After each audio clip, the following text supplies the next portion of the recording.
Bonjour à tous. Je vous propose aujourd'hui de suivre le début de l'examen du projet de loi de réforme ferroviaire. C'est un texte notablement différent qui arrive de l'Assemblée, un texte enrichi par les amendements proposés par les syndicats et soutenu par le gouvernement. Par ailleurs, la mobilisation des cheminots a baissé, il est vrai. Édouard Philippe, le Premier ministre, a annoncé la reprise partielle de la dette du groupe et les syndicats réformistes ont accepté la main tendue par le gouvernement. Enfin, pour dissiper la crainte d'une privatisation, l'incessibilité des titres du futur groupe ferroviaire sera finalement inscrite dans la loi.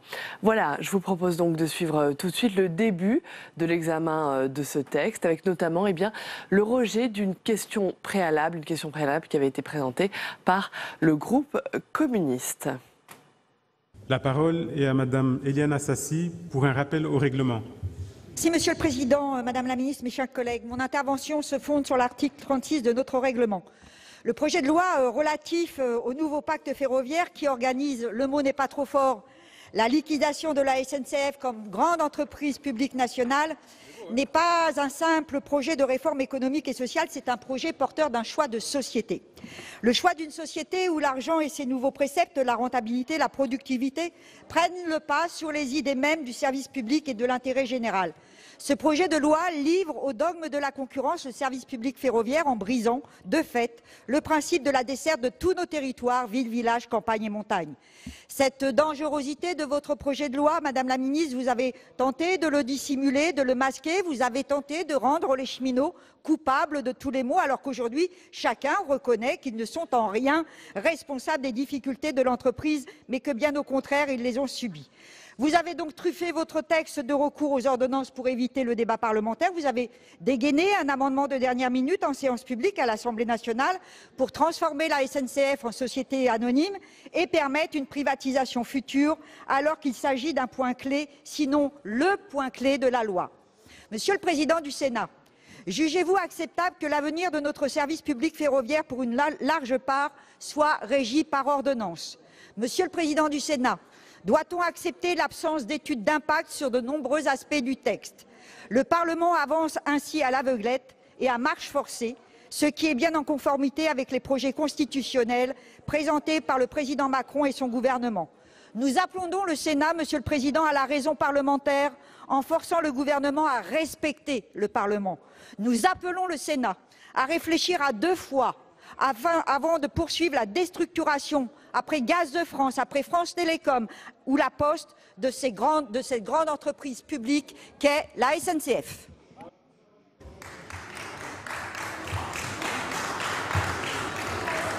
Acte est donné de votre appel au règlement. L'ordre du jour appelle la discussion du projet de loi adopté par l'Assemblée nationale après engagement de la procédure accélérée pour un nouveau pacte ferroviaire. Dans la discussion générale, la parole est à Madame Elisabeth Borne, ministre auprès du ministre d'État, ministre de la Transition écologique et solidaire, chargée des Transports. Vous avez la parole, Madame la ministre.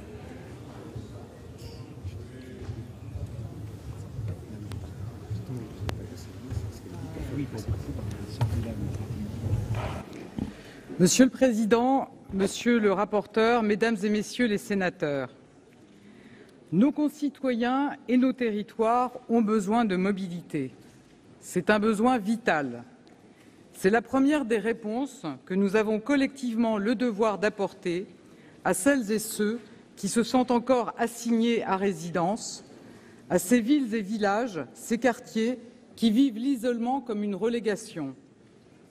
Cette mobilité, c'est aussi une réponse à la tentation de repli sur soi qui est le terreau des populismes face aux transformations politiques, économiques et sociales qui bouleversent notre pays. Conforté par les échanges que nous avons déjà engagés dans cet hémicycle, je sais que nous partageons l'ambition de répondre à cette attente. Cette ambition commune, c'est celle des Assises nationales de la mobilité qui nous ont permis de partager un diagnostic large et rigoureux. À l'aune de ce travail riche et foisonnant, le gouvernement s'est assigné une triple exigence dans laquelle s'inscrivent le présent projet de loi et la loi d'orientation des mobilités que je présenterai dans les prochaines semaines. Exigence d'efficacité tout d'abord, pour remettre en état notre système de transport, aujourd'hui menacé par un sous-investissement chronique et insuffisamment préparé pour intégrer les nouveaux services. Exigence de justice sociale et territoriale ensuite, pour garantir la mobilité pour tous et dans tous les territoires. Exigence environnementale enfin, en créant les conditions nécessaires au développement d'une mobilité plus durable, pleinement inscrite dans la transition écologique. Répondre à cette exigence, c'est tirer parti de la richesse des nouvelles mobilités, mobilités propres, partagées, connectées et autonomes, qui doivent pouvoir être développées, mais aussi s'articuler avec un transport ferroviaire performant, colonne vertébrale de nos mobilités. En effet, qui peut nier le rôle central joué depuis bientôt 2 siècles par le transport ferroviaire dans le quotidien des déplacements de nos concitoyens, dans le développement de notre économie, dans le façonnement de nos territoires? Qui peut nier la place centrale de la SNCF depuis 80 ans dans l'imaginaire collectif, nourri depuis les trains des premiers congés payés jusqu'au record de la grande vitesse? Parce que le rôle du transport ferroviaire est structurant, parce que notre attachement collectif à la SNCF est profond, nos attentes sont importantes et c'est bien légitime. Ces attentes sont-elles satisfaites aujourd'hui? Je ne le pense pas. Pas plus que nos concitoyens dans leur trajet quotidien ou plus occasionnel, pas plus que nos entreprises qui souhaitent s'appuyer sur le fret ferroviaire. Ils font le constat que vous partagez tous sur ces bancs et dans les territoires que vous représentez, celui d'une qualité de service ne répondant pas aux attentes des usagers malgré l'engagement des cheminots, d'une dégradation des infrastructures fruit de décennies de sous-investissement, d'une dette qui menace dangereusement le système ferroviaire. Face à l'urgence de la situation, le gouvernement a engagé en février dernier une réforme d'ampleur. En ouvrant à la concurrence pour permettre à nos concitoyens d'avoir accès à plus de trains circulant plus régulièrement et avec des offres tarifaires plus intéressantes, en transformant la SNCF en société nationale à capitaux publics pour en faire un groupe public performant et un champion sur ce marché, en refondant le pacte social des cheminots pour l'adapter dans une logique d'équité à un monde ouvert à la concurrence, en consolidant le modèle économique de la SNCF pour lui donner tous les atouts pour s'engager résolument dans l'avenir. L'objectif du pacte ferroviaire qui est proposé est simple. Il s'agit tout à la fois d'augmenter et d'améliorer l'offre de services publics. Mieux répondre aux besoins de mobilité de nos concitoyens, c'est aussi réconcilier le service public avec l'une de ses valeurs fondamentales, celle de l'adaptabilité aux besoins des usagers et des territoires. Concernant les territoires, et parce que je sais que l'avenir de leur desserte a pu susciter des inquiétudes à la suite du rapport de Jean-Cyril Spinetta, je veux une nouvelle fois devant vous être très clair concernant ces lignes appelées improprement petites lignes. Parce qu'elles sont essentielles au lien social et territorial, qu'elles sont indispensables au développement du fret, l'État demeurera aux côtés des collectivités pour entretenir ce maillage et respectera les engagements pris dans les contrats de plan État-région. Et je veux le dire clairement, l'ouverture à la concurrence peut être une chance pour ces lignes, parce que de nouvelles entreprises pourront proposer de nouvelles approches aux régions. De même, le modèle retenu par le gouvernement confortera la desserte des territoires par les TGV, qui ne se limitent pas aux grandes métropoles, mais irriguent plus de 230 villes. Nous y sommes tous particulièrement attachés et ce sera un gage de réussite de cette réforme. À ceux qui croient ou veulent faire croire que cette réforme signerait un recul de l'État, je veux ici rappeler que le gouvernement prend pleinement ses responsabilités pour donner au ferroviaire un modèle viable sur le long terme. Cela passe par 3 engagements essentiels dont la portée a été précisée par le Premier ministre vendredi dernier. Le premier, c'est d'investir dans le ferroviaire comme aucun gouvernement ne l'a jamais fait. Pour permettre le développement d'une offre de qualité, il nous faut en effet un réseau performant.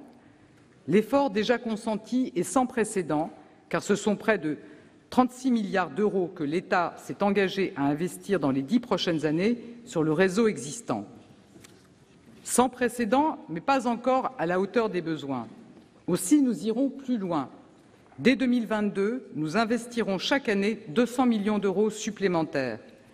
200 millions d'euros par an, c'est ce qui permettra, par exemple, des projets de signalisation ferroviaire pour augmenter de plus de 20% le nombre de trains entre Paris et Lyon ou pour réduire de moitié les incidents d'infrastructure entre Marseille et Nice.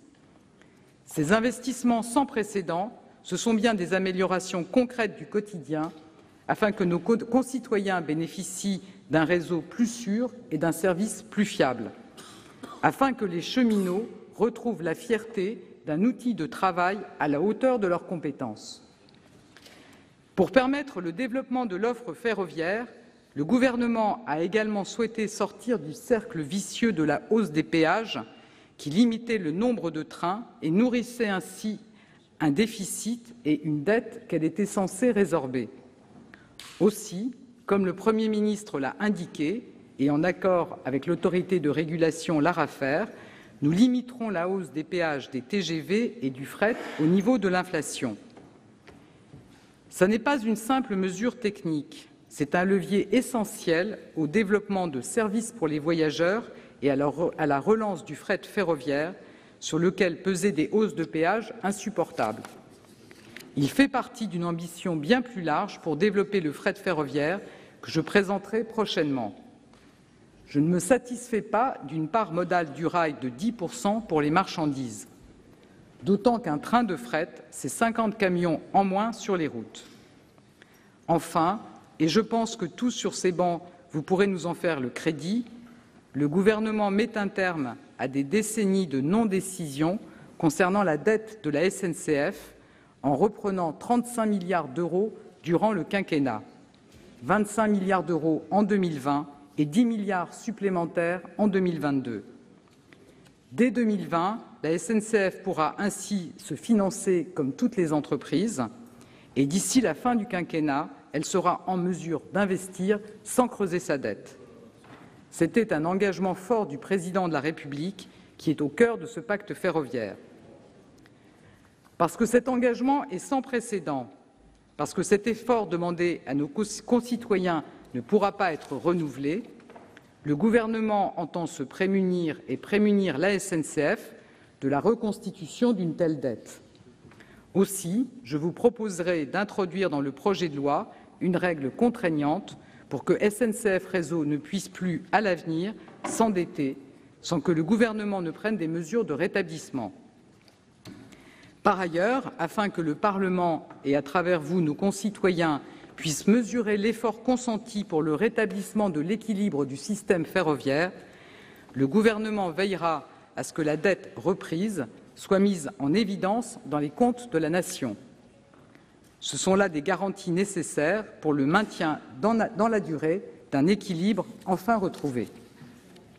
Mesdames et Messieurs les sénateurs, depuis l'annonce de ce pacte ferroviaire le 26 février dernier, j'ai mené cette réforme avec détermination et dans un esprit de dialogue, fidèle à la méthode que le Premier ministre avait annoncée. Pour répondre à l'urgence de la situation, nous avions présenté à l'Assemblée nationale un projet de loi d'habilitation à légiférer par ordonnance, remplacé avec méthode, chapitre après chapitre, par des dispositions concrètes, nourries des concertations structurées avec les organisations syndicales et soumises au débat parlementaire. Comme je m'y étais engagée, j'ai poursuivi résolument le dialogue avec celles des organisations syndicales qui, au-delà des divergences sur les fondamentaux de cette réforme, divergences que je respecte, ont accepté de formuler des propositions concrètes pour enrichir le texte proposé par le gouvernement dans l'intérêt des cheminots. Dans cette œuvre commune, le Sénat a pris toute sa place, fidèle à son sens du dialogue. Et je veux ici remercier votre rapporteur, les membres de votre commission de l'aménagement du territoire et du développement durable et son président pour la qualité de nos échanges dans un climat de confiance réciproque. Après son adoption à une très large majorité par l'Assemblée nationale, le projet de loi qui vous est présenté ressort donc enrichi des travaux de votre commission. Reprenant, et je l'en remercie, les propositions que j'avais formulées lors de mon audition le 16 mai dernier, votre commission a validé pleinement les grands axes de cette réforme. Je pense tout d'abord à la transformation de la SNCF en société nationale à capitaux publics, dont vous avez conforté le caractère incessible du capital pour lever les inquiétudes, peut-être sincères chez certains, que l'inscription dans la loi du caractère 100% public de la SNCF n'avait pas encore réussi à lever. Entreprise publique hier, entreprise publique aujourd'hui, entreprise publique demain, la SNCF pourra également, je le rappelle, s'appuyer sur le caractère inaliénable du domaine public ferroviaire. En matière d'organisation, votre commission a précisé la répartition des missions exercées jusqu'à présent par l'EPIC de tête, parachevant ainsi la démarche de transformation des ordonnances en articles de loi. Afin que les enjeux de sécurité soient pleinement pris en compte, dans un monde désormais ouvert à de nouveaux acteurs, il est apparu nécessaire de créer une structure permettant de partager les expériences et de définir ensemble des procédures pour assurer un service en toute sécurité. Le deuxième axe de cette réforme est, vous le savez, l'ouverture à la concurrence, sur laquelle nous avons eu des riches débats en mars dernier. Cette ouverture à la concurrence, j'observe que sur la quasi-totalité de ces bancs, son principe en est partagé, car elle sera au bénéfice des voyageurs en permettant d'avoir davantage d'offres et des trains au meilleur coût. Celle-ci n'est pas une contrainte venue de l'extérieur. Elle constitue au contraire un choix validé lors du précédent quinquennat, attendu par les régions et assumé par ce gouvernement qui l'a souhaitée progressive et protectrice. Progressive en permettant aux régions d'engager l'ouverture à la concurrence au rythme qu'elles souhaitent et sur le périmètre qu'elles auront défini. 35 ans après les premières lois de décentralisation, il s'agit de donner aux régions les outils d'une autorité organisatrice de plein exercice.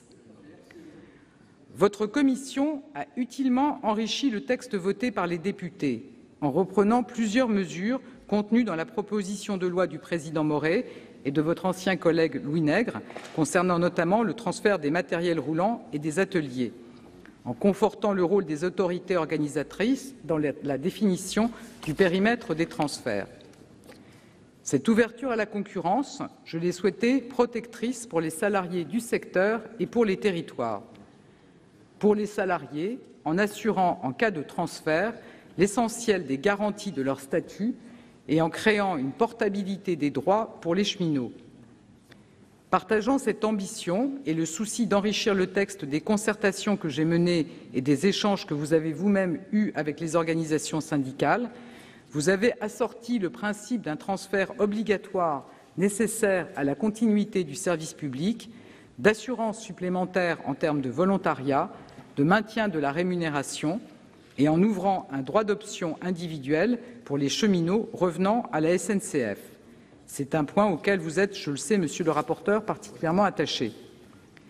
Votre commission a également voté la date d'arrêt du recrutement au statut proposée par le gouvernement au 1er janvier 2020 et garantit au sein d'un périmètre ferroviaire social unifié l'unité sociale du groupe, permettant notamment de maintenir l'application du statut aux actuels salariés, de favoriser la mobilité professionnelle interne et d'organiser les œuvres sociales au sein de l'entreprise. Protectrice pour les salariés, cette ouverture à la concurrence le sera également pour les territoires dont le gouvernement a veillé à ce que la desserte TGV ne soit pas affaiblie par l'arrivée de nouveaux opérateurs. Votre commission a adopté un dispositif complémentaire dont j'approuve l'économie générale. Au-delà de ce texte et des engagements financiers pris par le gouvernement, Un élément important est désormais entre les mains des partenaires sociaux pour parachever cette réforme. Je pense à la négociation d'un nouveau cadre social au niveau de la branche. En effet, si le gouvernement a dès le départ voulu respecter le contrat moral passé entre la SNCF et ses agents, les futurs cheminots bénéficieront, à compter du 1er janvier 2020, d'un socle de droits communs à tous les salariés du secteur, dans le cadre de la convention collective qui devra être finalisée d'ici là. Ce calendrier est ambitieux mais réaliste. En effet, nous ne partons pas de rien. 4 accords, notamment sur l'organisation du travail et la formation professionnelle, ont été conclus depuis le début des négociations en 2015. Et sans se substituer aux partenaires sociaux, l'État s'engagera dans cette négociation essentielle en qualité d'observateur attentif et exigeant. À ce titre, je réunirai prochainement les organisations syndicales et l'UTP pour engager la relance de ce processus de négociation. Pour la suite, et afin de s'assurer du respect du calendrier et des thèmes de négociation, le gouvernement mettra en place un observatoire du dialogue social dans la branche, composé de Jean-Paul Bailly et d'une personnalité dont les compétences sont reconnues en termes de relations sociales. Cet observatoire suivra les négociations et pourra alerter l'État en cas de difficulté. Enfin, parce que je sais votre attachement à la qualité de ces négociations, je veillerai à tenir régulièrement informée votre commission de l'aménagement du territoire et du développement durable de l'avancement de ces négociations. Alors que s'ouvre ce débat, mesdames et messieurs les sénateurs, chacun dispose d'une vision complète de la réforme qui vous est proposée. Certains la contestent. J'entends leurs craintes et nous sommes là pour y répondre. Nous devons aussi entendre la colère des usagers pénalisés par la grève. Ils attendent beaucoup de ce service public. La réforme que je vous propose va durablement transformer et refonder notre système ferroviaire, ce service public auquel chaque Français est attaché. Pour les régions, nous donnons de nouveaux outils pour remplir leur mission d'autorité organisatrice et pour mettre le ferroviaire au service de nos territoires. Pour la SNCF, nous confirmons de façon indiscutable son statut public, tout en lui donnant la souplesse d'une véritable entreprise responsable de son destin. Pour les cheminots, nous maintenons le statut de ceux qui l'ont aujourd'hui et nous dessinons un nouveau contrat social protecteur pour l'avenir. Pour nos concitoyens, nous remettons sur pied le système ferroviaire pour qu'il y ait plus de trains, des trains moins chers et une amélioration de la qualité de service qui permettent au ferroviaire de jouer pleinement son rôle de colonne vertébrale d'une mobilité pour tous et tous les territoires.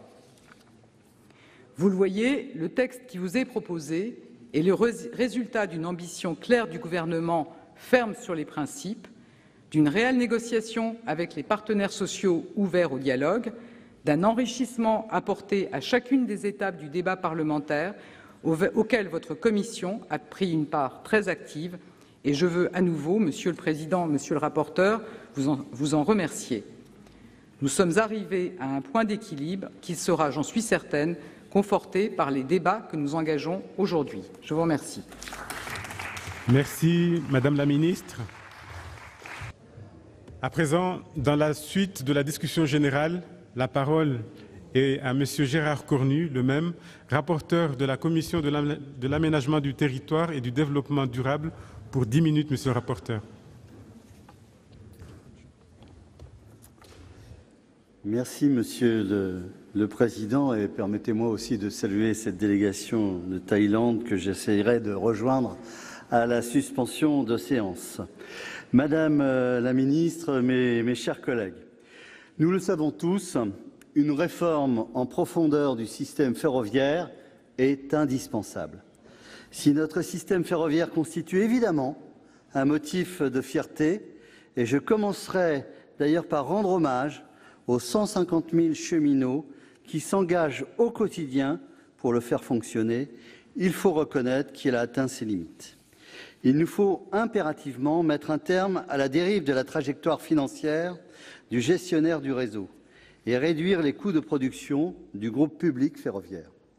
C'est aujourd'hui nécessaire pour préserver l'attractivité du rail par rapport aux autres modes de transport.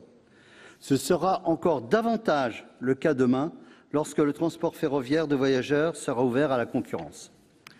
Pour conduire cette réforme, le gouvernement a choisi de mener en parallèle les concertations avec les acteurs concernés et le débat parlementaire, sur la base d'un texte comportant presque exclusivement des habilitations à procéder par ordonnance. Certaines d'entre elles ont été remplacées à l'Assemblée nationale, vous l'avez souligné, Madame la Ministre, par des dispositions législatives modifiant directement le droit en vigueur. La Commission de l'aménagement du territoire et du développement durable au Sénat a ainsi dû travailler sur un texte hybride et non abouti, l'Assemblée nationale n'ayant pas eu que peu de temps pour l'examiner. La Commission a toutefois adopté une attitude constructive en mettant à profit le temps de la navette parlementaire pour approfondir certains sujets et consulter les parties prenantes. Et je voudrais à cet égard, Madame la Ministre, saluer la façon dont vous avez travaillé avec nous. En déposant l'ensemble des amendements du gouvernement avant le délai limite et en répondant à nos interrogations, nous avons travaillé, comme vous l'avez souligné, en confiance, et c'est bien ainsi. Il était impératif de compléter le volet social du projet de loi et lever les inquiétudes légitimes des salariés du groupe public ferroviaire. Nous avons d'ailleurs prêté une attention particulière aux attentes des syndicats ayant formulé des propositions concrètes d'amélioration du texte.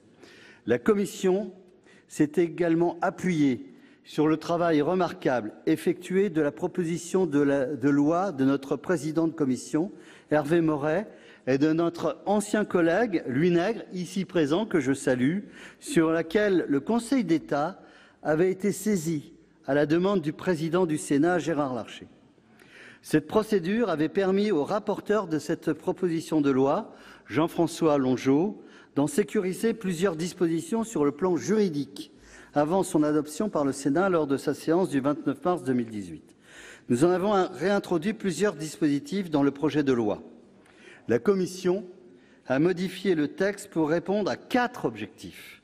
Notre premier objectif a été de garantir la pérennité des dessertes TGV utiles à l'aménagement du territoire.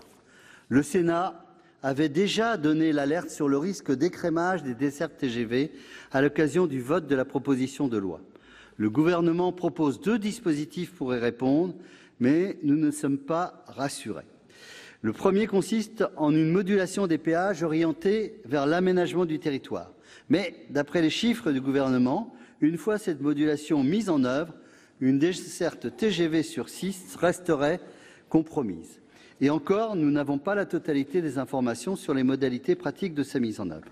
Il faudra donc conclure des contrats de service public et apporter des financements publics pour assurer la viabilité de ces dessertes menacées de disparition. Le projet de loi donne cette possibilité de conventionnement à l'État comme aux régions, y compris pour les services qui vont au-delà de leur ressort territorial. Il n'est donc pas certain que l'État s'engage dans cette voie alors qu'il vient tout juste de transférer aux régions une grande partie des services intercités qu'il gérait jusqu'à présent. Or, la responsabilité de la pérennité de ces dessertes ne saurait peser sur les seules régions, surtout en l'absence de financement spécifique. C'est la raison pour laquelle la Commission a réintroduit à l'unanimité le dispositif de la proposition de loi adoptée par le Sénat, prévoyant la conclusion par l'État de contrats de service public pour répondre aux besoins d'aménagement du territoire et préserver ainsi des dessertes directes sans correspondance. Notre commission a également modifié la procédure de répartition des capacités d'infrastructure en fixant des critères de priorité en faveur des services utiles à l'aménagement du territoire en cas de saturation et en facilitant l'attribution de sillons aux services de fret ferroviaire. Sur le volet social, nous avons voulu renforcer les garanties des salariés en précisant le cadre du transfert des salariés vers de nouveaux opérateurs. C'était notre deuxième objectif. Premièrement, nous avons souhaité confier à l'autorité organisatrice et non plus à l'opérateur sortant le soin de fixer le nombre de salariés à transférer sous contrôle de l'ARAFER afin de s'assurer que ce nombre correspondra au mieux aux besoins du service. Ensuite, nous avons cherché à favoriser le volontariat des salariés pour rejoindre l'opérateur ayant remporté l'appel d'offres, en élargissant à l'ensemble des salariés de l'opérateur sortant travaillant dans la région concernée la possibilité de se porter volontaire pour rejoindre le nouvel opérateur, à condition bien sûr qu'il possède les qualifications professionnelles requises. Notre commission a également renforcé les droits des salariés transférés en complétant les éléments de rémunération qui leur seront garantis, en permettant aux salariés qui étaient régis par le statut de demander à le réintégrer s'ils sont réembauchés sur un poste vacant pendant une période déterminée, ou encore en garantissant leur emploi en cas de défaillance du nouvel opérateur. Il s'agit d'avancées sociales très importantes et je tiens à saluer le soutien sans faille de notre président Gérard Larcher et de notre président de commission Hervé Maurey sur un sujet extrêmement sensible. Il s'agit d'avancées sociales importantes de nature à rassurer les salariés sur les modalités de transfert en cas de changement d'opérateur. Il était également important, et c'était notre troisième objectif, de poser les conditions d'une ouverture réussie à la concurrence, qui se fasse dans des conditions équitables et non discriminatoires. Pour cela, nous avons cherché à lever les obstacles à une ouverture à la concurrence effective. Dans cette optique, notre commission a précisé que le rattachement de Gares & Connexions à SNCF Réseau se ferait sous la forme d'une filiale disposant d'une autonomie organisationnelle, décisionnelle et financière afin de préserver sa capacité à investir dans le développement et la modernisation des gares. Nous avons également échelonné davantage le calendrier de l'ouverture à la concurrence en Île-de-France, en autorisant la mise en concurrence des services de RER E dès 2025 au lieu de 2033. Vu l'ampleur d'ailleurs des services concernés par l'ouverture à la concurrence, il importe qu'Île-de-France Mobilité puisse lancer des appels d'offres de façon progressive. En ce qui concerne les dérogations à l'obligation de mise en concurrence des services conventionnés prévus par le droit européen, le projet de loi les autorise toutes. Nous ne sommes pas revenus sur ce choix, qui laisse la liberté aux régions d'y avoir recours ou non. Nous avons en revanche soumis la mise en œuvre de deux d'entre elles, insuffisamment définies, à un avis conforme de l'ARAFER, pour sécuriser les décisions des autorités organisatrices dans ce domaine. Nous avons également tenu à élargir le champ de l'obligation de transmission d'informations aux autorités organisatrices de transport de la part des entreprises ferroviaires, des gestionnaires d'infrastructures et des gares. En parallèle, nous avons renforcé la protection des informations couvertes par le secret industriel et commercial. Nous avons également prévu les conditions de communication des informations nécessaires aux candidats aux appels d'offres. Nous avons aussi autorisé le transfert à l'autorité organisatrice, à sa demande, des matériels roulants et des ateliers de maintenance, majoritairement utilisés pour des services conventionnés, comme le prévoyait la proposition de loi. Par ailleurs, afin de donner davantage de prévisibilité aux entreprises ferroviaires et d'assurer la cohérence du système tarifaire, la Commission a renforcé la dimension pluriannuelle de la tarification du réseau et a prévu de donner à l'ARAFER un pouvoir d'avis conforme sur le volet tarifaire du contrat de performance signé entre l'État et SNCF Réseau. Enfin, un quatrième objectif était de maintenir un haut niveau de sécurité et de sûreté au sein du système ferroviaire. En particulier, dans la mesure où l'ouverture à la concurrence va conduire à une multiplication des acteurs, nous avons tenu à encourager la coordination entre ces acteurs en matière de sécurité. C'est pourquoi nous avons expressément autorisé la création d'un groupement d'intérêt public dans ce domaine, dans le respect des compétences, bien sûr, de l'établissement public de sécurité ferroviaire et de SNCF Réseau. Vous l'aurez compris, la Commission a soutenu la réforme engagée par le gouvernement, tout en souhaitant renforcer un certain nombre d'aspects dans une seule perspective: l'amélioration de la qualité du service rendu aux voyageurs et aux chargeurs, qui doivent être au cœur de nos préoccupations tout au long de l'examen de ce texte. Je vous remercie de votre attention. À l'article 1er, je suis saisie par plusieurs demandes de prise de parole et nous débutons avec Monsieur Guillaume Gontard. Merci Madame la Présidente. Madame la Ministre, votre gouvernement opère aujourd'hui une mutation importante de la SNCF. Il y aura toujours un avant et un après changement de statut des 3 EPIC du groupe public ferroviaire.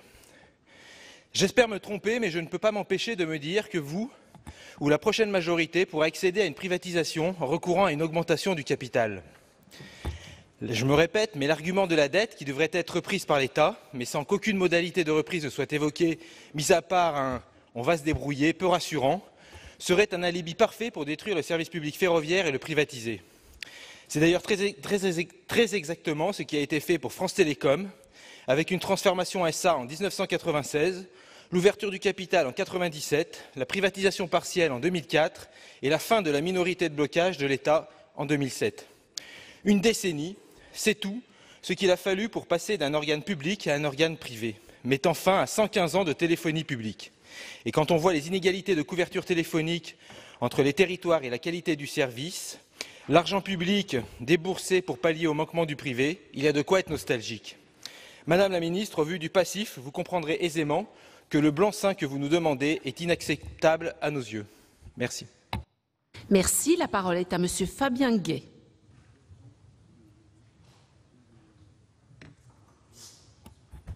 Merci Madame la Présidente. Madame la Ministre, depuis que la réforme est sur la table et sur la place publique, je dois vous dire qu'il y a une question qui me taraude un peu. Et donc j'aimerais la partager avec vous et que vous puissiez m'apporter une réponse.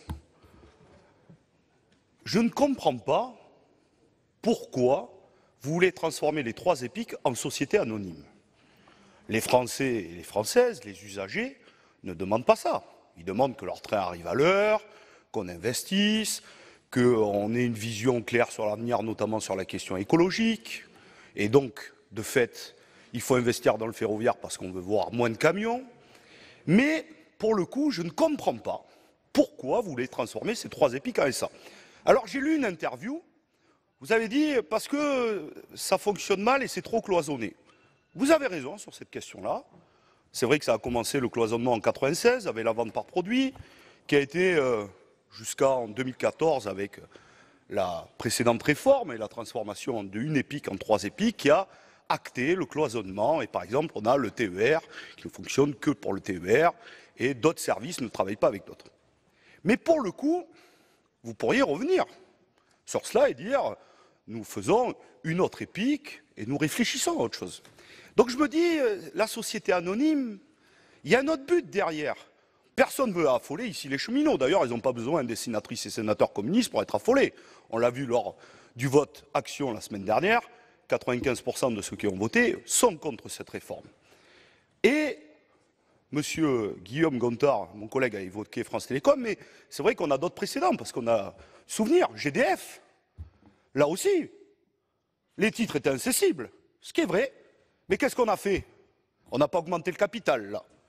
Mais on a accolé une entreprise privée qui est devenue GDF Suez, qui est maintenant Engie, et l'État est devenu minoritaire, 24% aujourd'hui, et reverse 22,7 milliards de dividendes à ses actionnaires. Et qu'est-ce qui a été fait pendant ce temps-là? Les dividendes ont explosé, les conditions des salariés ont été dégradées, et le prix du gaz a augmenté de 40% en 10 ans. Donc voilà, ce n'est pas une crainte, c'est une réalité, parce qu'il y a eu des précédents. Donc il faut nous dire quel est votre véritable projet. Si c'est celui-là, alors il faut maintenant, dès maintenant, le poser sur la table. Si ce n'est pas celui-là, alors il ne faut pas transformer les 3 EPIC en société anonyme. Parce que vous savez en plus que dès le lendemain où vous aurez fait ça, la dette va se dégrader. Parce que vous emprunterez sur les marchés financiers, mais la note sera dégradée parce que vous ne serez plus gagé par l'État. Voilà une vraie question. Voilà le vrai débat, Madame la Ministre. Et c'est de ça qu'il faut parler maintenant. Et non plus, je dirais, de seulement quelques slogans. Je vous remercie, Madame la Présidente. La parole est à Monsieur Jacques-Bernard Magnier. Merci, Madame la Présidente. Madame la Ministre, vous participez à un gouvernement qui a engagé une importante réforme du rail et vous voulez aller vite. Certes, les objectifs affichés pour cette réforme ferroviaire sont ambitieux. En même temps, il s'agit de repenser l'organisation actuelle de la SNCF, d'améliorer son efficacité industrielle, de réduire ses coûts et de préparer l'entreprise publique à l'ouverture à la concurrence. Ce nouveau pacte ferroviaire est issu, sur de nombreux points, des recommandations contenues dans le rapport que M. Spinetta a remis au Premier ministre le 15 février dernier. Élu du Puy-de-Dôme, je ne puis qu'exprimer ici mon inquiétude sur une des conclusions du rapport de M. Spinetta concernant le déficit des lignes moins fréquentées. La tendance est claire. Les lignes à grande vitesse vont continuer à être privilégiées au détriment des lignes qui constituent des éléments essentiels de l'aménagement du territoire. Aujourd'hui, l'Auvergne est toujours la seule région de France qui n'est pas reliée à Paris par un train à grande vitesse. Longtemps, il a été promis la création d'une ligne à grande vitesse qui relierait Clermont-Ferrand à Paris en passant par Orléans et à destination de Lyon. Dans cette attente, les travaux pourtant nécessaires pour l'amélioration de la ligne intercité ont été différés. Les tronçons de lignes à plus de 200 km/h prévus dans les contrats de plan successifs n'ont jamais été réalisés. Si bien qu'il faut encore plus de 3 heures, parfois 3h20, pour parcourir les 400 km qui séparent Clermont-Ferrand de Paris. Malheureusement, on sait maintenant que le projet de ligne à grande vitesse est abandonné, au moins jusqu'en 2030, ce qui a été annoncé récemment. Comme l'a fait récemment le maire de Clermont-Ferrand, président de la métropole, Madame la ministre, je vous demande ici, ce soir, de veiller à ce que, dans l'avenir, l'Auvergne ne reste pas un territoire enclavé. Je vous remercie. Merci. La parole est à Madame Marie-Noëlle Lienemann. Madame la Présidente, Madame la Ministre, chers collègues, rien n'oblige la France, même si elle accepte le principe de l'ouverture à la concurrence, dont j'aurai l'occasion de parler à d'autres moments, rien n'oblige la France de transformer le statut des EPIC publics en société anonyme. Absolument rien. Est-ce que ce choix apporte quelque chose à la SNCF de positif? On ne voit en rien, puisque, à partir du moment où ces structures sont des SA, fût-elles de capitaux publics, elles sont liées à l'accès au marché dans des conditions où l'État n'est plus garant de leurs dettes et qu'à partir de ce moment-là, elles empruntent plus cher. Donc, ça n'est pas pour la société un avantage réel. Mais on a, hélas pour nous, quelques histoires qu'ont rappelé les collègues communistes sur « vous inquiétez pas, c'est juste un changement de statut dont on ne voit pas tellement les finalités et ça va rester public ». La réalité, c'est qu'il y a de nombreuses méthodes qui permettent de détourner cette philosophie.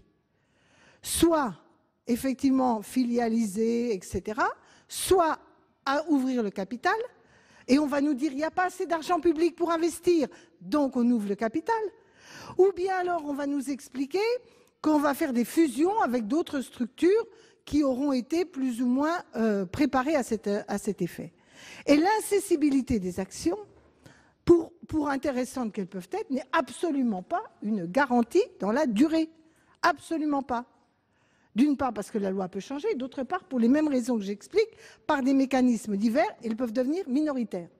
Donc on perd la logique de la structure publique.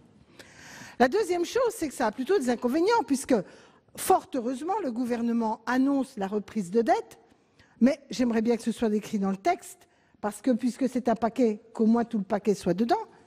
Mais le niveau de la dette a été choisi, du remboursement par l'État, de la prise en compte par l'État de la dette, pour amener la SNCF à être juste au niveau où elle n'est pas en faillite quand elle devient SA. Parce que si toute la dette était restée à la SA serait en faillite. Et on l'a mis juste au niveau hors d'eau, si je puis dire, pour être en faillite. Mais, ça veut dire qu'on freine ses capacités d'investissement, et freinant ses capacités d'investissement, on va nous expliquer après que pour investir, il faut aller chercher de l'argent ailleurs, et dans le secteur privé, la boucle est bouclée, elle est négative. Nous avons besoin d'un service public fondé sur une entreprise totalement publique, car aucun profit dans les transports ferroviaires ne doivent aller ailleurs qu'au transport ferroviaire, péréquation tarifaire, aménagement du territoire, avenir de la SNCF. Merci, chers collègues. La parole est à Madame Cécile Cukierman. Merci, Madame la Présidente, Madame la Ministre, mes chers collègues. Le gouvernement a par un amendement, j'ai envie de dire un simple amendement, adopté à l'Assemblée nationale, organiser le passage en société anonyme de la SNCF, de SNCF Réseau et de SNCF Mobilité, et maintenant, suite au passage en commission au Sénat, de Gares et Connexions. Nous sommes opposés à ces changements de statut qui ouvrent la voie à la privatisation de la SNCF, et ce malgré toutes les subtilités d'écriture, même si l'on indique que le capital est détenu intégralement par l'État et par un ajout en commission qu'il est incessible. Si ces précautions sont bienvenues, elles ne changent rien sur le fond. L'ouverture du capital sera de toutes les manières toujours possible par le recours à une augmentation du capital et l'émission de nouveaux titres. La privatisation sera de fait facilitée par ce changement de statut, puisqu'une simple loi pourra revenir sur cet engagement de maîtrise à 100%. Et puis, j'ai envie de dire, on connaît la chanson. Trop d'entreprises publiques ont été, comme la SNCF, changées en sociétés anonymes, éclatées, puis démantelées. EDF, GDF, France Télécom, etc. Les managements ont évolué pour se tourner vers les techniques du privé, rentabilité, client, retour sur investissement. Tout un vocabulaire qui a accompagné finalement la dégradation des services publics, et nous ne voulons pas d'un dessin identique pour l'opérateur ferroviaire. Alors en quoi la forme d'EPIC serait-elle un obstacle à l'exercice des missions de l'opérateur public? C'est tout l'inverse. La forme d'EPIC permet aujourd'hui l'existence de prérogatives de puissance publique, par exemple l'insaisissabilité des biens ou encore, par la garantie de l'État, le recours à des taux intéressants, voire parfois même à des taux négatifs. La réforme menée en 2014 avait conduit à préconiser un cadre compatible avec les injonctions européennes dans lequel la forme publique des entreprises pouvait être préservée. Pourquoi donc y revenir aujourd'hui? La seule question qui mérite qu'on la pose est celle de l'intégration de l'entreprise publique que l'on a découpée en 97 en 2 puis en 3 en 2014. Aujourd'hui, vous préparez le fait de pouvoir la découper demain en 4 ou en 5. Quel sera l'intérêt pour les usagers d'une myriade de sociétés anonymes où les responsabilités sont diluées? Nous pensons au contraire qu'il convient, au regard de la nature même des missions d'intérêt général qui incombent au système ferroviaire, de travailler aux complémentarités, à une intégration plus grande garantissant totalement et de manière pérenne le caractère public de l'opérateur au travers un statut spécifique. Pour cette raison, nous vous proposerons des amendements pour supprimer le passage en société anonyme, délétère et dangereux pour l'avenir du service public ferroviaire dans l'ensemble de notre pays. Merci, chers collègues. La parole est à Monsieur Ronan Dantec. Oui, merci Madame la Présidente. Je crois que nous commençons le débat par le fait de savoir qu'est-ce que le bien public et qu'est-ce que le service public. Il se trouve que j'ai commencé ma vie politique à Nantes au milieu des années 80 dans un territoire qui allait très très mal. Fermeture des chantiers navals, une ville en grande difficulté. À partir de 89, les choses ont commencé à changer doucement à Nantes. Certes, nous avions changé de majorité, la gauche avait repris la ville, mais 89 à Nantes, c'est l'arrivée du TGV. Et ça correspond effectivement à la création progressive de cette métropole, aujourd'hui l'une des plus attractives de France et d'Europe. Le TGV a profondément modifié le territoire français, a permis un début de rééquilibrage par rapport à ce qu'on appelait Paris et le désert français. La société française a une dette vis-à-vis du TGV. Ce n'est pas la SNCF qui a une dette vis-à-vis du TGV, c'est le rééquilibrage de la société française. Qu'aujourd'hui, l'État français paye sa dette à la SNCF est tout à fait normal. On peut effectivement considérer qu'on aurait pu le faire avant. On sait très bien pourquoi on ne l'a pas fait avant.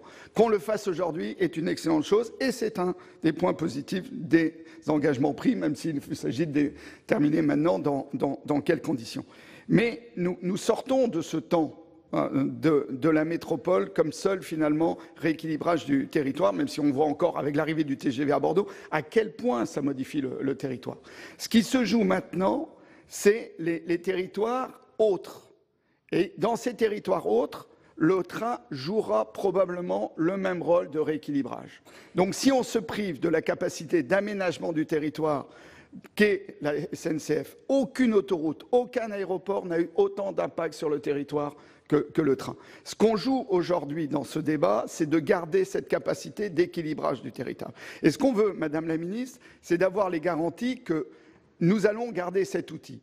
Que ce n'est pas parce qu'on a transféré les TER aux régions, la compétence et une dotation, ça n'est pas pour solde de tout compte. Ça veut dire que la solidarité nationale va continuer à jouer, et pas jouer seulement sur les investissements, mais aussi sur les coûts de fonctionnement. Parce qu'effectivement, et c'était le problème du rapport Spinetta, on peut dire aux passagers c'est aberrant. C'est peut-être aberrant aux passagers, c'est pas aberrant en termes de perception des territoires.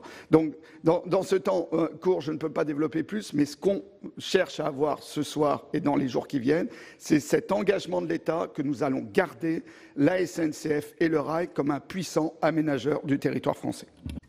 Merci, chers collègues. La parole est à Monsieur Marc Laménie. Oui, merci Madame la Présidente, Madame la Ministre. Chers collègues, je m'exprimerai concernant cet article 1er A qui est le début de ce texte important qui fait suite, alors j'ai en mémoire, la réforme ferroviaire, le texte du 4 août 2014.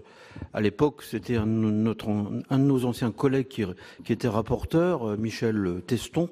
Et c'est vrai, on avait eu aussi des débats particulièrement intéressants dans notre hémicycle. Et cet article, comme on dit, c'est la gouvernance. Alors, de mémoire déjà, pour s'y retrouver, ce n'est pas simple, parce que dans le fond, le groupe SNCF, SNCF Réseau, SNCF Mobilité.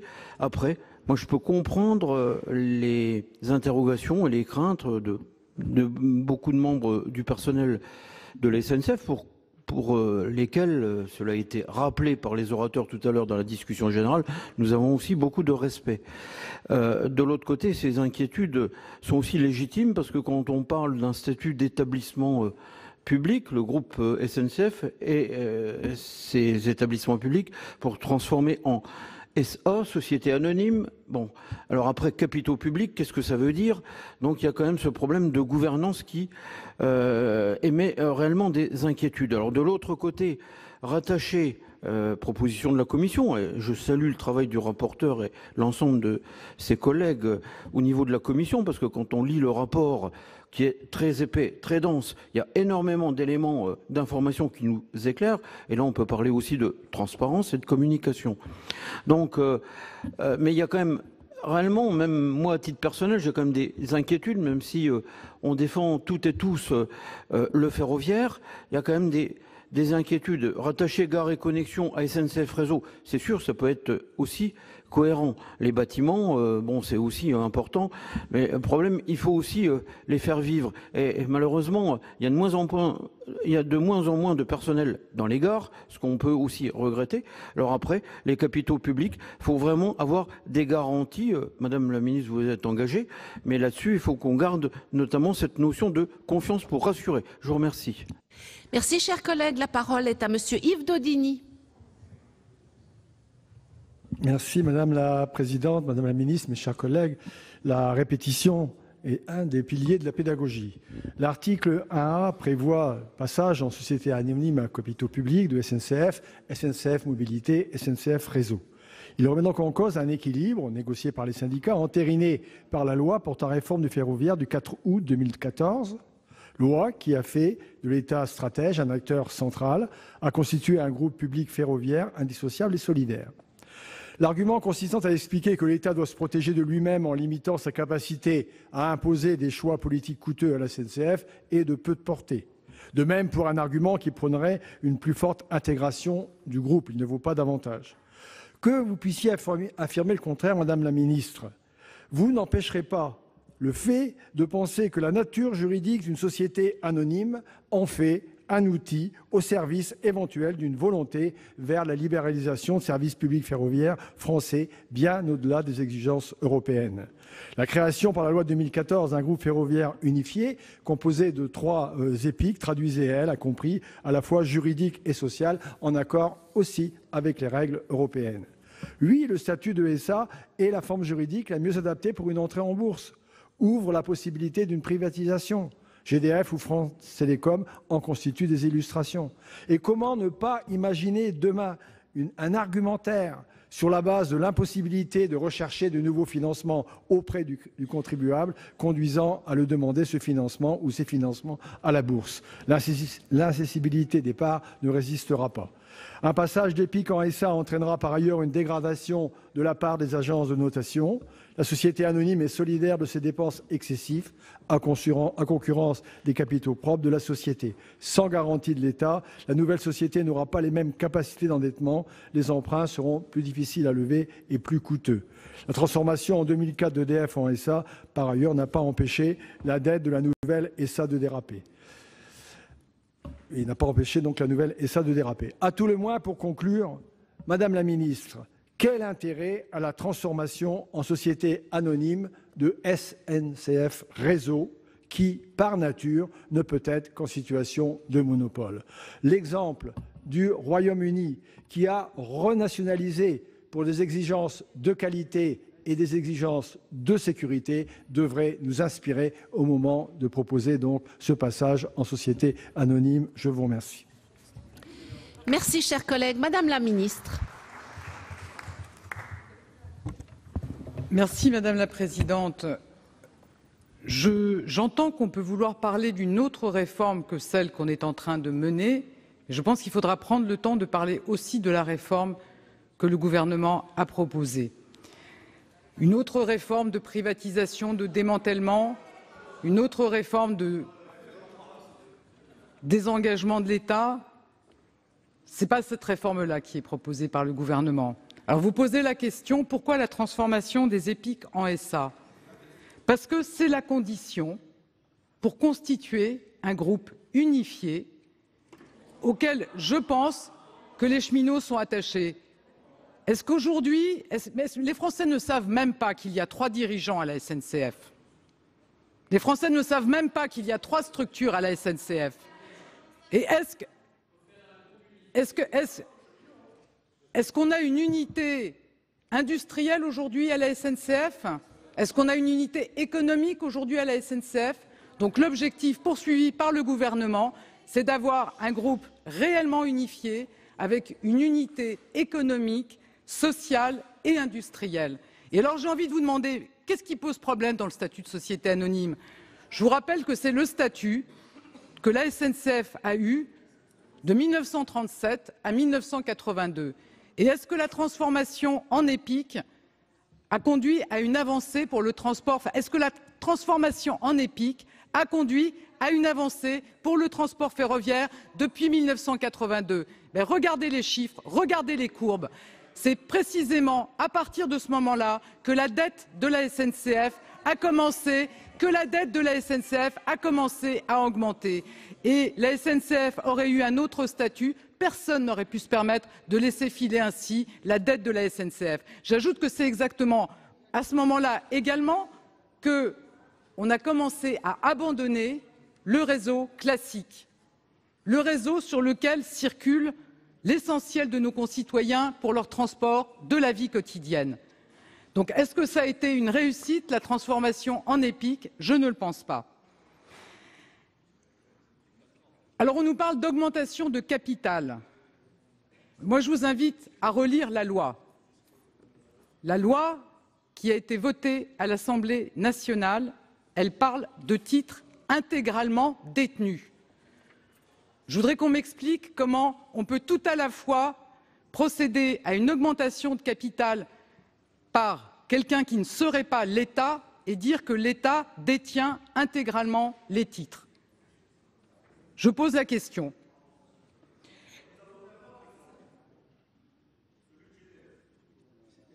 Non, excusez-moi, la rédaction « l'État détient intégralement les titres », ça n'était pas celle de la Poste, ça n'était pas celle de GDF. Ça empêche toute augmentation de capital. Et vous me parlez d'augmentation de capital du fait qu'on voudrait livrer la SNCF aux acteurs privés, tout en nous suspectant de ne pas faire le nécessaire pour rétablir la situation financière de la SNCF. Écoutez, je trouve ça un petit peu paradoxal. Je voudrais savoir quel acteur privé voudrait investir dans une société qui ne serait pas à l'équilibre. Et j'ajoute, je le redis, que non seulement maintenant il est inscrit dans la loi que la SNCF est intégralement détenue par l'État et détient intégralement SNCF Réseau et SNCF Mobilité, mais pour éviter les rumeurs, les suspicions d'une éventuelle privatisation, il est maintenant inscrit que les titres sont incessibles. Je pense que c'est ceinture et bretelles. Je pense même que la rédaction initiale est la plus protectrice qu'il soit. Mais alors ensuite, si vous me dites que ce qui est voté dans la loi n'a pas de valeur, d'abord je vous dis que ça me paraît un peu curieux sur les bancs de cette Assemblée et que les assurances qu'on donne dans la loi n'ont pas de portée. Peut-être que ça peut vous rassurer de constater, comme moi, qu'aucun groupe à l'Assemblée nationale et aucun groupe, je pense, sur ces bancs, n'envisage la privatisation de la SNCF. Donc la loi dit très clairement, je peux recommencer au début, Monsieur Gontard, je peux recommencer au début, mais la loi dit très clairement que les titres sont intégralement détenus, que les titres sont incessibles. Moi, je vous redis, le gouvernement a le projet d'avoir une organisation qui marche mieux à la SNCF avec une unité sociale, économique et industrielle. Et si ça marche aussi bien que ça, pourquoi vous pensez qu'aujourd'hui, on peut se satisfaire de la situation actuelle? Moi, j'entends le sénateur Dantec qui nous dit on a fait des TGV, c'est formidable. Je pense que dans le même temps, on a abandonné le réseau des transports de la vie quotidienne. Et si ça marchait si bien que ça, on n'aurait pas aujourd'hui 5000 km de lignes sur lesquelles il y a des ralentissements, justement les lignes entre Limoges et Paris, entre Nantes et Bordeaux, entre Caen et Paris, toutes ces lignes sur lesquelles on a aujourd'hui des ralentissements, plus toutes les lignes qui sont menacées de fermeture. Donc, moi je le redis, le gouvernement porte une réforme ambitieuse pour améliorer la qualité du service public ferroviaire, pour développer le service public ferroviaire, avec un engagement qu'aucun gouvernement n'a jamais pris à cette hauteur. Et c'est vraiment le sens de la réforme que je défends. Bien, mes chers collègues, sur l'article 1er A, nous allons examiner l'amendement numéro 48 qui nous sera présenté par Madame Assassi.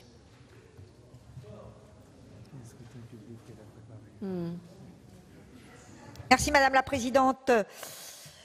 J'entends bien ce que vous dites, Madame la Ministre, mais sachez qu'il y a un certain nombre de sujets sur lesquels vous ne répondez pas et nous reviendrons dans le débat sur, par exemple, l'incessibilité que vous venez d'évoquer. Donc, si tout marche bien, pourquoi avoir besoin d'inscrire l'incessibilité dans la loi? Eh bien oui, parce que vous nous dites tout et son contraire. Eh bien oui, voilà, Monsieur le rapporteur. Voilà. Donc vous n'êtes pas d'accord, Monsieur le rapporteur, il faut oser dire les choses haut et fort dans cet hémicycle. Donc comme nous l'avons évoqué dans plusieurs de nos interventions sur l'article, le passage au statut de SA n'est que l'aboutissement logique de la succession de réformes qu'a connu le rail français ces dernières années sous couvert de le rendre plus performant.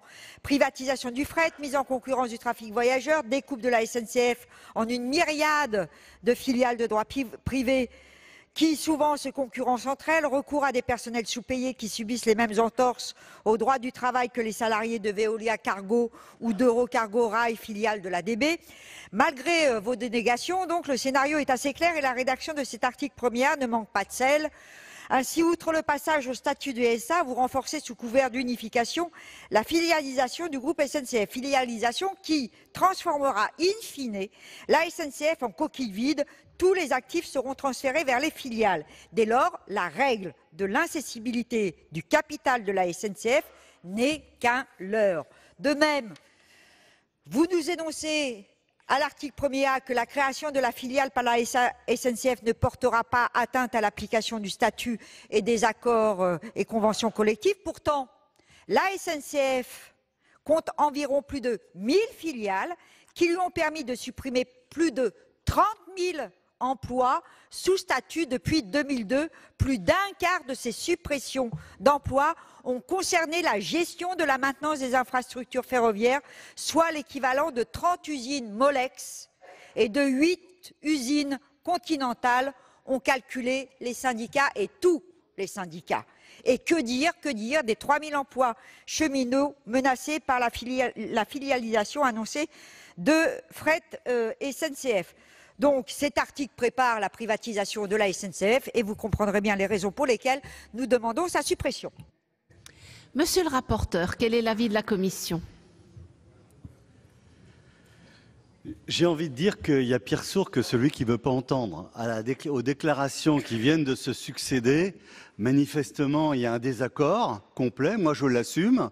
On n'est pas d'accord avec le groupe communiste CRCE et on n'est pas d'accord avec certains qui ne veulent pas de l'ouverture à la concurrence, qui ne veulent pas la fin du statut de cheminot. Moi, j'assume que je veux l'ouverture à la concurrence, que je veux la fin du statut de cheminot. Donc, on n'est pas d'accord.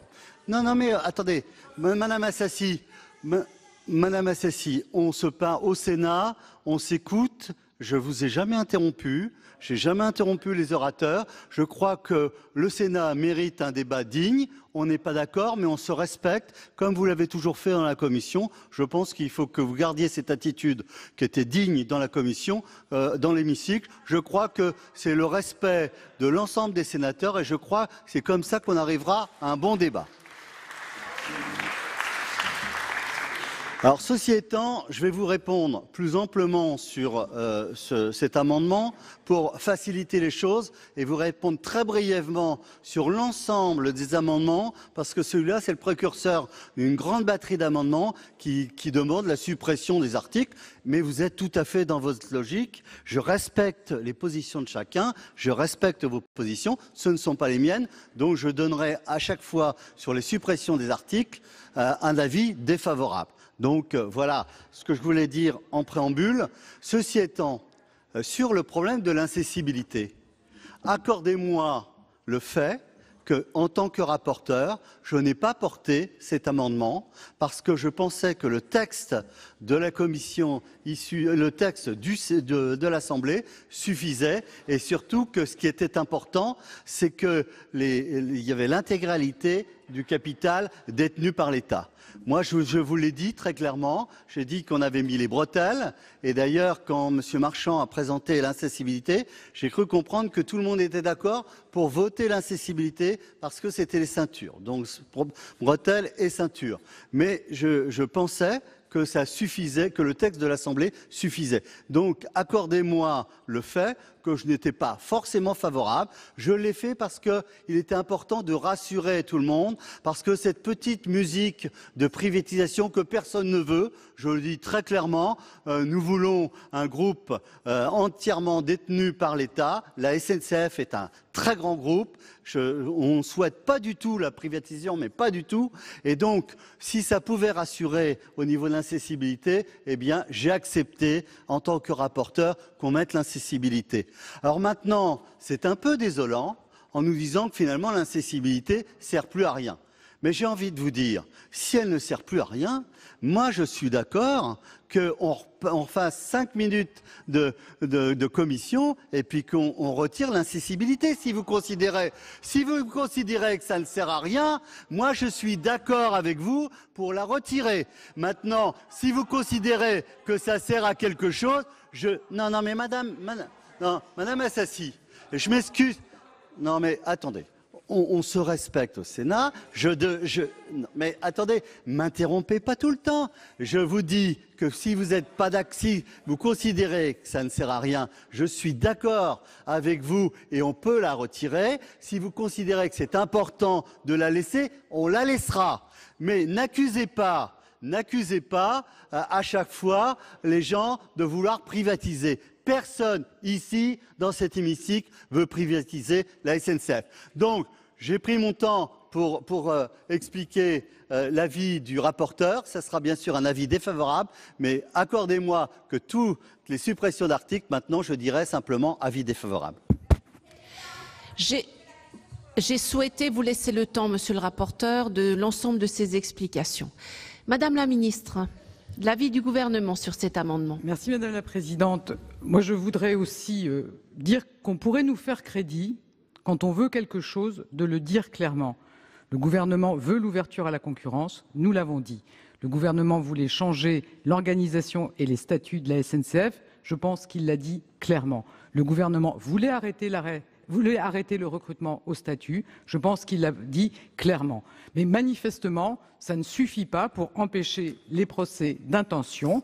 En tout cas, s'agissant de votre amendement de suppression, la nouvelle organisation de la SNCF, avec son nouveau statut, fait partie des éléments essentiels de la réforme, qui est non seulement une ouverture à la concurrence, mais qui vise en outre à donner tous les atouts à la SNCF pour gagner dans ce nouveau contexte. Donc, évidemment, mon avis est défavorable.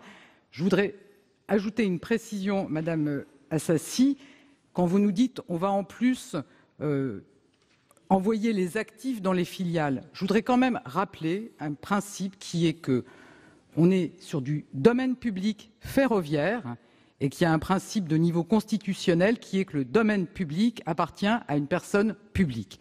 Donc, là encore, ce procès-là, il est inutile. Le domaine public appartient à une personne publique et ça tombe bien puisque la SNCF est une société publique. Merci Madame la Ministre. Je vais mettre aux voix l'amendement numéro 48. Pour explication de vote, j'ai Monsieur Savoldelli et Monsieur Kemp. Non, mais vous... Madame Assassi, je vous en prie, monsieur. C'est Monsieur Savoldelli qui a la parole. C'est juste une question très apaisante. Nous venons d'avoir un échange sur le caractère incessible. Monsieur le rapporteur nous dit, voilà, est-ce qu'on prend 5 minutes et on revient sur l'incessibilité? Je me permettais, monsieur le rapporteur, de vous dire, le fond revient à la surface. Ce qui n'est pas correct, je comprends bien. Mais moi, Madame la Ministre et Monsieur le rapporteur, je vous pose une seule question.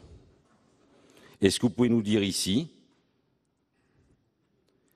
que tout ce qui relève du réseau est inaliénable ou pas? Non, mais Madame la Ministre, vous allez le dire publiquement là, comme ça on a la trace de nos échanges. Il n'y a pas besoin de créer des polémiques pour des polémiques. Voilà.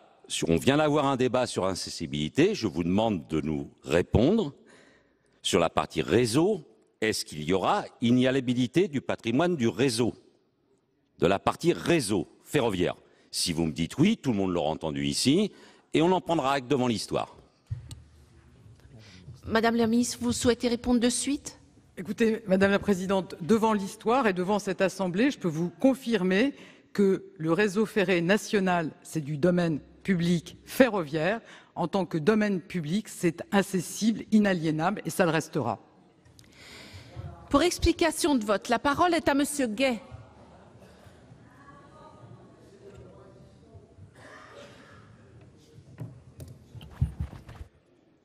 Merci Madame la Présidente, Madame la Ministre. Pour continuer nos échanges, parce qu'on vous a posé plusieurs questions, on a été nombreux ici à vous demander pourquoi transformer 3 EPIC en SA. Vous y avez apporté une première réponse, on vous a dit c'est pour unifier, on vous dit qu'il y a une autre façon de le faire.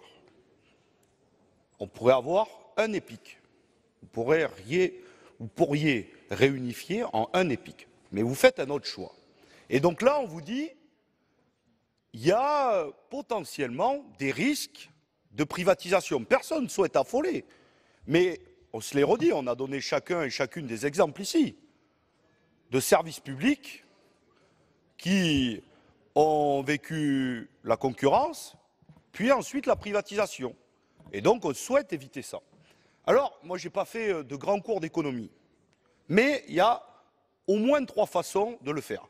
Vous avez répondu sur une, on va mettre l'incessibilité des titres.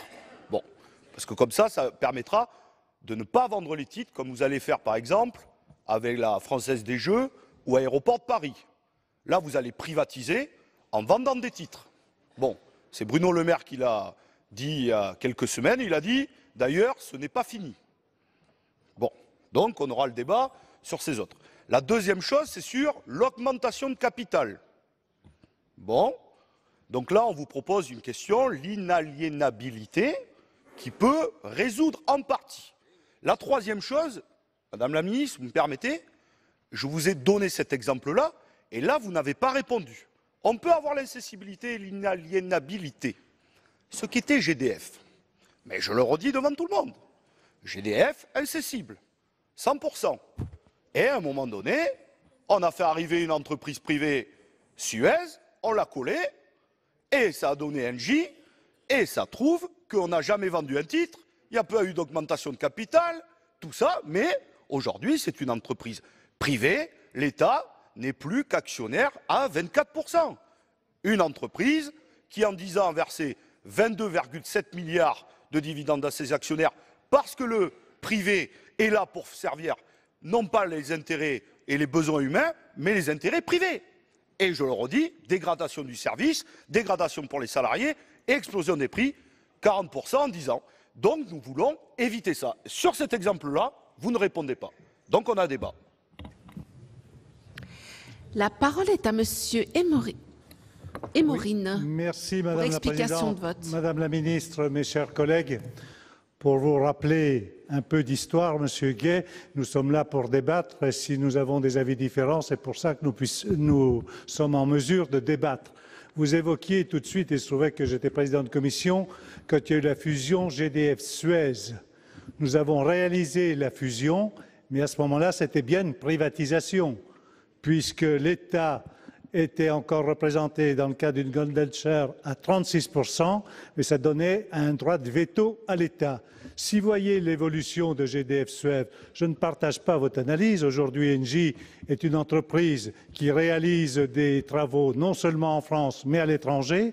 Et le deuxième exemple que je voulais vous donner, c'est la Poste. J'ai entendu pendant 68 heures au banc les mêmes discours, mais qui relèvent des sensibilités politiques. C'est tout à fait naturel.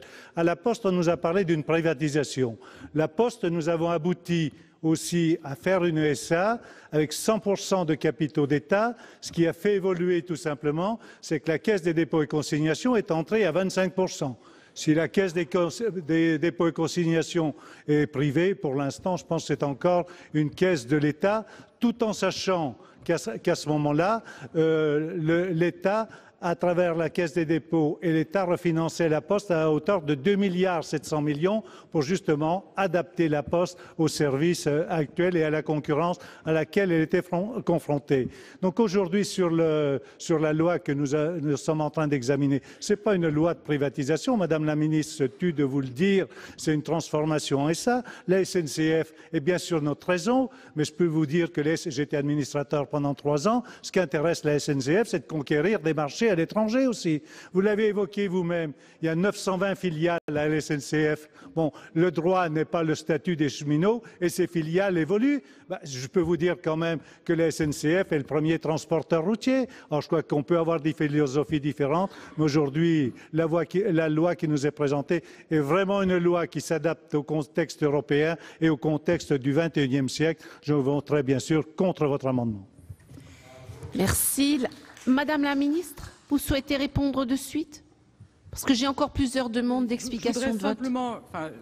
Je pense que vous n'avez pas lu le texte qui est sorti de l'Assemblée nationale et je ne suis pas sûr que vous écoutiez mes réponses. Donc il est écrit dans le texte issu de l'Assemblée nationale que la SNCF est intégralement détenue par l'État. Intégralement, ça veut dire 100%. Donc ça veut dire qu'un schéma dans lequel on est à 99, 75, 52, ça ne marche pas, c'est 100%. Donc le schéma que vous évoquez, y compris le schéma de la Poste, n'est pas possible puisque c'est intégralement détenu par l'État. Un schéma de fusion qui déboucherait sur une détention du capital, même majoritaire, n'est pas possible puisque c'est 100% détenu par l'État. Je crois que ça n'est pas... je ne suis pas persuadée que vous cherchiez à être rassurés. En tout cas, je pense vous avoir donné tous les éléments pour redire très solennellement que ce qui est porté dans cette loi, c'est une entreprise détenue intégralement par l'État, ce qui exclut clairement tous les schémas que vous avez évoqués. Monsieur le Président. Oui, merci Madame la Présidente. Quelques mots à mon tour, parce que je crois que nous avons quand même, je me permets de le rappeler, presque 250 amendements à adopter, à examiner. Nous avons des vraies questions qui se posent. J'en ai rappelé certaines lors de mon intervention en discussion générale. Nous pouvons avoir des points de discussion, voire des points de désaccord, mais sur des vrais sujets. Et je trouve ça un petit peu dommage que l'on passe un temps fou à discuter de problèmes qui n'existent pas, de problèmes qui ne se posent pas. Gardons notre énergie, gardons notre temps pour aller au fond des choses. Ça a été dit et redit, la ministre vient de le dire, Jean-Paul Émorine, qui a été président de la commission des affaires économiques et qui a été un grand président de commission au moment où ces sujets étaient en discussion, l'a rappelé. Aujourd'hui, on nous propose un texte dans lequel l'État est actionnaire à 100%. Alors à quoi vous jouez ? Vous jouez à essayer de vous faire peur, vous jouez à essayer de nous faire peur. C'est quoi ? Si demain un gouvernement voulait privatiser la SNCF ou voulait même ouvrir un tant soit peu le capital, même de 1%, de 2%, dans l'état du texte qui est proposé aujourd'hui, il ne le peut pas. Il faudrait qu'il redépose un autre projet de loi. Donc à ce moment-là, vous pourriez monter au créneau et on serait d'ailleurs sans doute à vos côtés. Mais là, la question ne se pose pas. Et ça me rappelle ce qu'évoquait le président Émorine. J'étais jeune sénateur quand il y a eu le projet de loi portant réforme de la Poste. Et vos amis étaient déjà à faire signer des pétitions dans la rue contre la privatisation de la Poste. 10 ans après, elle est où la privatisation de la Poste? Et pourtant, ce qui a été voté est beaucoup moins protecteur que ce qu'on propose aujourd'hui, puisque dans la loi relative à la Poste, il est indiqué que la Poste est à capitaux 100% publics, mais pas à 100% État. Et c'est pour ça qu'aujourd'hui, il y a la Caisse des dépôts qui est au capital de la Poste. Là, encore une fois, il n'y a pas de sujet, il n'y a pas de débat. Il est clairement dit que la SNCF était une société à 100% détenue par l'État. La parole est à Monsieur Bourquin pour explication de vote. Oui, Madame la Présidente, Madame la Ministre, chers collègues, je crois qu'il ne faut pas s'étonner d'avoir autant de gravité et de passion dans cet article premier. Quoi de plus naturel? On est en train de parler de la SNCF, quelque chose d'historique, le chemin de fer qui a accompagné l'industrialisation, qui a accompagné les déplacements durant des décennies, et je comprends tout à fait qu'il y ait de la passion. Je comprends tout à fait qu'il y ait aussi une grande gravité dans le moment que nous vivons. Pourquoi? Tout simplement parce que on a un EPIC, on avait 3 EPIC, on fait une SA, on sait très bien qu'avec une SA, les choses peuvent évoluer. Alors, quand elles peuvent évoluer, ça veut dire quoi? Ça veut dire qu'il y a des précédents. Moi, je pense que le rapporteur, quand il parle, il croit profondément à ce qu'il dit. Mais derrière ce qui va se passer, il y aura d'autres personnes qui seront là dans quelques mois ou dans quelques années. Il y aura une autre ministre ou un autre ministre. Qu'est-ce qu'il fera de cet SA? Qui peut le dire ici de ce qu'on fera de cet SA? Qu'est-ce qui s'est passé avec ADP? Qu'est-ce qui s'est passé avec EDF, GDF? Qu'est-ce qui s'est passé avec la Française des Jeux? Non, mais ce sont des vraies questions. N'essayons pas de dire, de rassurer, il y aura cette possibilité ouverte. La deuxième chose, quand on nous dit, par exemple, la Poste, il y avait eu des remarques de la Commission européenne qui nous disaient qu'ils voulaient une SA. Je vous signale quand même que l'Allemagne, dans un premier temps, la Commission européenne lui avait dit que l'eau devait être mise en concurrence. L'Allemagne a refusé la mise en concurrence de l'eau. Ce sont que des régies publiques qui gèrent l'eau, y compris au détriment des groupes français qui voulaient s'installer en Allemagne. Ça veut dire que sur des questions précises, on peut avoir un bras de fer sur ces questions-là. Et donc, la dernière chose que je voudrais dire, c'est qu'on nous dit que c'est vraiment une grande politique concernant la SNCF. C'est pas vrai. C'est pas vrai. L'essentiel dans le rapport Spinetta, il y a 2 choses. C'est le statut pour les nouveaux entrants, c'est ça l'essentiel, et le changement de statut, c'est ça qui était visé. Parce que c'est un libéralisme débridé que mène ce gouvernement depuis 1 an, et il veut poursuivre avec la SNCF.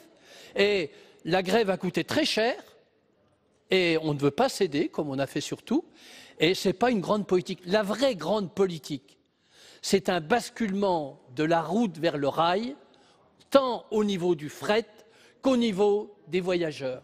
Si on nous proposait ça, on pourrait discuter. On ne nous propose pas ça. Merci. La parole est à Monsieur Marchand pour explication de vote. Madame la Présidente, Madame la Ministre, mes chers collègues, j'entends les mots passion, les mots gravité, mais je vous en conjure, ni excès, ni caricature, ni chiffon rouge. Et je voudrais attirer l'attention de la représentation nationale pour dire que nous sommes attendus, je l'ai dit tout à l'heure dans ma déclaration générale, nous sommes attendus et nous sommes regardés. Nous sommes regardés et attendus par les cheminots, nous sommes regardés et attendus par les usagers, nous sommes regardés et attendus par les collectivités territoriales. Alors de grâce, si nous pouvions éviter effectivement des débats qui n'en sont pas, des postures démagogiques et politiciennes, je pense que nous gagnons. Je ne vous demande pas de sortir, Madame Assassi, mais en tout cas de respecter la nature des débats et de contribuer à l'élaboration d'un texte qui, je l'ai dit tout à l'heure, je pense fera date. Nous sommes, je le dis, nous sommes attendus et regardés. Et donc, s'il vous plaît, respectons-nous les uns les autres et faisons en sorte d'avancer pour garantir ce qui, je crois, est notre bien commun, le service public ferroviaire à la française. C'est ce qui nous anime ce soir. Voilà pourquoi nous voterons contre. Merci. La parole est à Madame Lienemann pour explication de vote. J'entends bien l'argumentaire de nos collègues en disant mais vous faites peur alors qu'on a toutes les garanties possibles. Et je comprends bien que les collègues des Républicains aient cette stratégie, parce que j'ai relu intégralement les débats de 2006 où M. Sarkozy, à l'époque ministre de l'économie, nous expliquait à la gauche qui disait que c'était une porte ouverte vers les risques d'ouverture du capital de GDF, que justement on n'avait rien compris, qu'il a donné plein de garanties et qu'on faisait des procès d'intention. Et donc je comprends bien que vous ayez des garanties qui ne vous inquiètent pas, parce que vous n'avez pas été inquiet à l'époque, et on voit bien qu'aujourd'hui, par la construction de Engie, qui ne s'appelle plus GDF, vous avez réussi à, certes, peut-être faire une belle entreprise en général, mais pas améliorer le service public du gaz dans ce pays au regard du prix, en particulier du gaz. Indépendamment des cours mondiaux, la comparaison, et UFC Que Choisir a fait des études très particulières là-dessus. Donc, effectivement, c'est très facile de nous dire aujourd'hui, vous jouez avec le feu, sauf que le passé a son poids et l'expérience nous est utile. Si encore, Madame la Ministre, il y avait un argumentaire précis qui montre qu'en changeant de statut en SA totalement public, tout ce que vous avez dit, on avait des vraies capacités d'emprunt, des vraies capacités d'investissement supérieures, une vraie amélioration des conditions de réalisation du service public, ça pourrait se discuter. Mais tel n'est pas le cas, car votre seul argument, Madame la Ministre, c'est de fusionner les trois structures. Moi, à titre personnel, je n'ai pas de philosophie a priori que c'est mieux quand il y en a une ou trois connectées. Je n'en sais rien. À la limite, je peux vous faire confiance dans l'idée de faire quelque chose d'unifié. Mais dans ce cas-là, faites un EPIC unique. Et donc, à partir de là, soit vous considérez que les structures publiques sont par nature lourdes, inopérantes, et à terme, ça veut bien dire que vous voulez les changer, soit vous êtes en train de nous expliquer que vous avez choisi la société anonyme parce qu'elle vous donne des libertés pour l'avenir, et c'est bien ce qui nous fait peur. S'il n'y a plus d'explication de vote, je vais mettre aux voix l'amendement numéro 48. J'ai été saisie d'une demande de scrutin public par le groupe CRCE. Je vous rappelle que l'avis de la commission est défavorable et l'avis du gouvernement est également défavorable. Il va être procédé au scrutin public dans les conditions fixées par l'article 56 du règlement. Le scrutin sera ouvert dans quelques instants. Voici le résultat du scrutin numéro 107 sur l'amendement numéro 48. Compte tenu de l'ensemble des délégations de vote accordées par les sénateurs aux groupes politiques et notifiées à la présidence, nombre de votants 345, nombre de suffrages exprimés 265. Pour l'adoption 15, contre 250. Le Sénat n'a pas adopté. Voilà donc pour le début de l'examen de la réforme ferroviaire au Sénat. C'est un texte notablement différent qui arrive ici au Sénat de l'Assemblée nationale. Un texte enrichi par les amendements proposés par le syndicat, soutenus par le gouvernement. Par ailleurs, vous le savez, la mobilisation des cheminots a baissé ces derniers jours. Et Édouard Philippe, le Premier ministre, a annoncé également la reprise partielle de la dette du groupe. Et les syndicats réformistes, eh bien, ils ont accepté cette main tendue par le gouvernement. Voilà donc pour le début de l'examen de cette réforme ferroviaire. Vous pourrez bien sûr le suivre tout au long de cette journée dans nos différentes éditions. Et en attendant, vous pouvez bien sûr revoir ce programme sur notre site internet publicsénat.fr.